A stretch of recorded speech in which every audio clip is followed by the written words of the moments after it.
साथियों, हेलो मेरी प्यारी सिस्टर। आज के इस वीडियो के माध्यम से एक और नई अपडेट, एक और नई जानकारी बताने के लिए आपके साथ जुड़ चुका हूं। साथियों, बिहार स्वास्थ्य विभाग के अंतर्गत अब एएनएम को क्या होने वाला है, अब एएनएम को क्या होगा, इसके बारे में बात करेंगे। क्योंकि कुछ एएनएम है जिनकी नौकरी भी अब चली गई। क्यों नौकरी चली गई, किस कारण से गया, वो बात करेंगे। क्या इस एएनएम को अब कुछ होने वाला है या नहीं, इसके बारे में भी बात करेंगे। साथियों, आज की पूरी अपडेट बताऊंगा, पूरे डिटेल्स जानकारी बताऊंगा। ऑफिशियल टाइप की न्यूज जानकारी अपडेट है, तो वीडियो पर हम लोग शुरू से लेकर के अंत तक बने रहेंगे।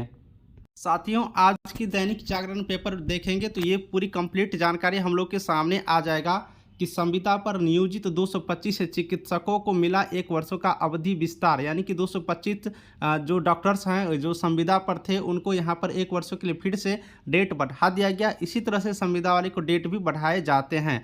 यहाँ पर हम बात करेंगे एएनएम नर्स के बारे में। यहाँ पर आप लोग ध्यान से देखिएगा, कोरोना संक्रमण के दौरान सेवा देने वाली नर्सें हुई बेरोजगार, 31 मार्च के बाद नहीं हुआ सेवा विस्तार। यानी कोरोना जब चल रही थी उस स्थिति में नर्स को जो बहाली किए गए थे उन सभी को बेरोजगार कर दिया गया। 31 मार्च के बाद उसकी सेवा विस्तार नहीं किया गया। 31 मार्च के बाद इन लोगों को यहाँ से नौकरी से हटा दिया गया है। यहाँ पर पूरी मामला देखिए, कोरोना महामारी के दौरान संविदा पर बहाल सेवा देने वाली नर्सें यानी कि एएनएम बेरोजगार हो चुकी है। अब ये नर्स फिर से रोजगार के लिए सरकार से गुहार लगा रही है। नर्सों ने उप मुख्यमंत्री स्वास्थ्य मंत्री तेजस्वी प्रसाद यादव को भी पत्र भेजा है।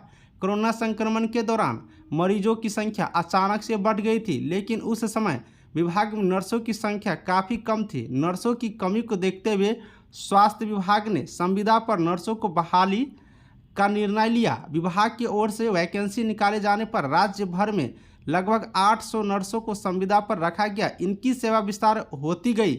31 महीने तक इन नर्सों ने संविदा पर काम किया, लेकिन 31 मार्च 2023 के बाद इन लोगों को हटा दिया गया। इतना ही नहीं साथियों, इसमें आप लोग ये भी देखेंगे, उप मुख्यमंत्री सह स्वास्थ्य मंत्री तेजस्वी यादव को लिखे पत्र में नर्सों ने कहा 24 जुलाई 2020 को राज्य स्वास्थ्य समिति की ओर से लिए गए निर्णय के तहत संविदा पर बहाली की गई थी। जिले के सभी प्राथमिक स्वास्थ्य केंद्रों के लिए बहाल नर्सों को मात्र 11,500 के मानदेय पर रखा गया था। कोरोना काल में अपना काम किया। काम के दौरान कई नर्सों को संक्रमित भी अब अचानक उसे हटा दिए गए हैं।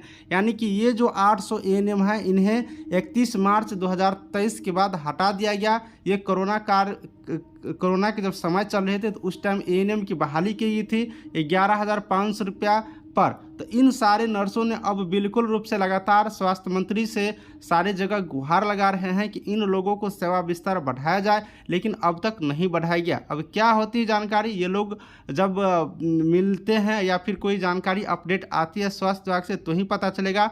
दूसरी पॉइंट साथियों, बहुत सारे एएनएम के द्वारा जो संविदा पर ही कार्य किए थे, कोरोना के टाइम में ही काम किए थे, वो बीटीएससी एएनएम में फॉर्म अप्लाई किए हैं। और वो लोगों का कहना है कि मेरा भी एक्सपीरियंस का ऐड करिए, इसी के रिगार्डिंग ये लोग भी केस किए हैं। और दूसरी तरफ जो एएनएम यहाँ पर सेवा विस्तार कर रहे हैं, उन्हीं में से बहुत सारे एएनएम ऐसे हैं जो कोर्ट में केस भी किए हैं कि उन लोगों की नौकरी वापस दिया जाए, संविदा की अवधि बढ़ाया जाए। अब क्या कुछ होता है, ये पटना हाईकोर्ट में मामला चले गए हैं। जैसे ही कोई अपडेट जानकारी आती है हाईकोर्ट की तरफ से, तभी जाकर के कुछ पता क्लियर चलेगा और हम आपको फिर से बताएंगे कि आखिर क्या हुआ। तो चलिए हम लोग पटना हाईकोर्ट के जजमेंट का अब इंतजार करेंगे, क्योंकि ये मामला कोर्ट में चली गई है। अब जैसे ही जानकारी अपडेट आएंगे हम आपके पास सबसे पहले जानकारी अपडेट लेकर के आऊँगा। आज के इस वीडियो में इतना ही रहने देता हूँ।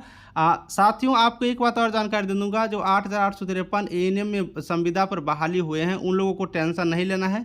उन लोगों को किसी प्रकार से कोई परेशानी नहीं होना है। उन लोगों की नौकरी 60 साल तक रहेंगे, बशर्ते आप लोग अच्छी तरीके से जो रूल रेगुलेशन है उसके अकॉर्डिंग आप लोग अपनी सेवा बिहार स्वास्थ्य विभाग के अंतर्गत देते रहिए। कोई दिक्कत किसी प्रकार से नहीं होंगे। चलिए वीडियो को समाप्त कर देता हूँ।